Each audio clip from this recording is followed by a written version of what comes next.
تو جو غزوہ بدر ہوئی ہے اس میں قافلہ تجارتی جا رہا تھا. آپ صلی اللہ علیہ وسلم کا پراپر جہاد کا اور لڑائی کا ارادہ نہیں تھا, کیونکہ مسلمان معاشی لحاظ سے بھی کمزور, اسلحہ بھی نہیں ہے, افرادی قلت بھی بہت زیادہ, اور پھر مدینہ میں چاروں طرف یہودیوں نے آپ کو الگ پریشان کیا ہوا تھا. تو آپ صلی اللہ علیہ وسلم یہ نہیں چاہتے تھے کہ مکہ کی باقاعدہ فورس سے ہماری فوج کی آپس میں کیا ہو, مقابلہ ہو, کیونکہ ہم بہت کمزور ہیں اور وہ بہت طاقتور ہیں.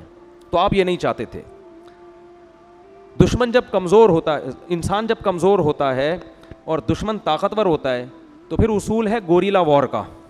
پھر کیا ہوتی ہے, بول لو نا کیا ہو گیا یار, پھر کیا ہوتا ہے گوریلا وار. بھائی کہ دشمن کو شبخون مار کے چھوٹے چھوٹے حملے کر کے نقصان پہنچایا جائے. تو مکہ والے تو جنگ کی تیاری کر رہے تھے کہ یہ لوگ مدینہ میں چلے گئے ہیں, ہم ان پہ چڑھائی کریں گے. ادھر آپ صلی اللہ علیہ وسلم نے پلان بنایا کہ ہم ان کو معاشی لحاظ سے کمزور کریں گے اور ہماری معیشت میں اضافہ ہوگا. تو ایک تجارتی قافلہ شام سے آ رہا ہے, ہم نے اس پہ شبخون مارنا ہے. شبخون کا مطلب ہے گوریلا وار کر کے اس سے وہ سامان ہم نے چھیننا ہے. لیکن قرآن سورہ انفال میں کہتا ہے کہ اللہ نے کسی اور چیز کا ارادہ کیا ہوا تھا. تمہارا ارادہ جنگ کا نہیں تھا ان کی فوج سے لڑنے کا, تمہارا ارادہ تو یہ تھا ہم جائیں گے ایک گوریلا وار کر کے ان سے وہ تجارتی مال چھینیں گے. اس سے مکہ والوں کی معیشت, دو ریاستیں بن گئی ہیں نا, ریاست تو اور دونوں میں جنگ ہے, تو ان کی معیشت کمزور ہوگی, ہماری مضبوط. دیکھو کیسے اسباب اختیار کیے جا رہے ہیں. ایسا نہیں کہ بس بیٹھ گئے وظیفوں میں لگ گئے کہ اب چونکہ ہم بہت نیک ہیں اب ہمیں مدینہ کو مضبوط کرنے کے لیے لڑائی بھڑائی نہیں. بھائی ہم تو بالکل لڑنے وڑنے والے لوگ نہیں ہیں, ہم تو بہت نیک ہیں. درود شریف پڑھو سب لوگ, اللہم صلی علی محمد, 100 دفعہ آپ پڑھو, 100 دفعہ آپ پڑھو. چلو بس نا, پوری پلاننگ ہو رہی ہے بھائی. قومیں ایسے زندہ نہیں رہتی, سمجھتے ہو, قوموں کو زندہ رہنے کے لیے بہت کچھ کرنا پڑتا ہے. تو ہمارے نبی صلی اللہ علیہ وسلم نے باقاعدہ گھوڑے پہ سوار ہوئے, اسلحہ کو زیب تن کیا, خود کمانڈ کی اپنی فوج. کیا نبی صلی اللہ علیہ وسلم جو رحمت للعالمین ہے اور جنگی گھوڑے پر بیٹھے ہوئے زرہ پہن کے, کیا منظر ہوگا. مجھے تو یہ بڑا مزہ آتا ہے, بولنے میں اتنا مزہ آتا ہے, سننے میں اتنا مزہ آتا ہے, قرآن میں پڑھنے میں بڑا مزہ آتا ہے. تو آپ صلی اللہ علیہ وسلم جب وہاں گئے ہیں تو اللہ کی قدرت کے مشرکین مکہ کو مخبری ہو گئی. یہ بھی اللہ نے بس یہ لیک آؤٹ ہو گئی بات. مخبری یہ ہوئی کہ بھائی مسلمانوں کو لشکر کا پتہ چل گیا ہے اور وہ شبخون مارنے جا رہے ہیں.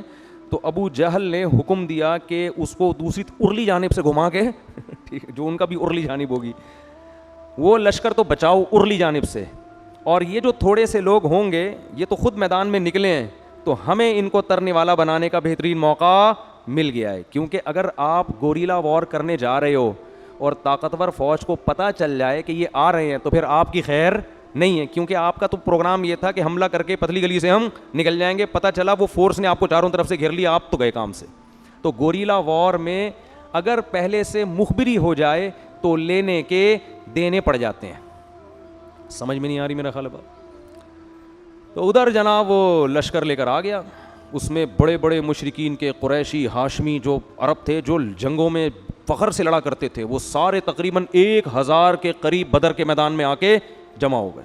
ادھر تو صحابہ کا تو ارادہ ہی نہیں تھا یہ, لیکن اب تو 313 1000 کے سامنے آ کے کھڑے ہو گئے. اب معاملہ عجیب, یعنی اسباب کی دنیا میں تو اب یہ بظاہر اب مسلمانوں کی شکست ہے.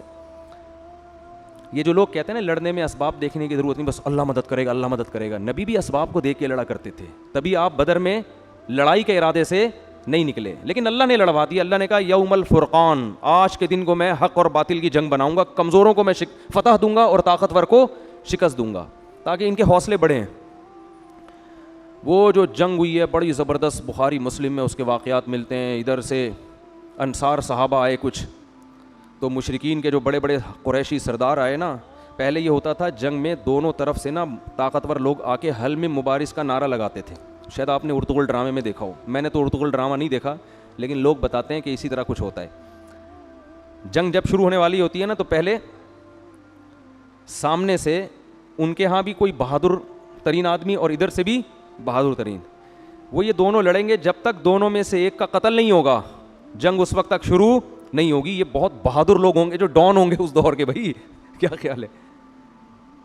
ادھر مشرکین مکہ کی طرف سے عتبہ ابن ولید اور 2-4 اور نام تھے اس وقت ذہن سے نکل گئے، یہ 3 بڑے بڑے سردار جو قریشی بھی تھے ہاشمی بھی، کیونکہ عرب میں نا ایک تو عرب بہادر، پھر ان میں قریش اور زیادہ اور ہاشمی اور زیادہ، کیونکہ بیت اللہ کے متولی تھے، یہ تو انہی سردار سمجھے جاتے تھے۔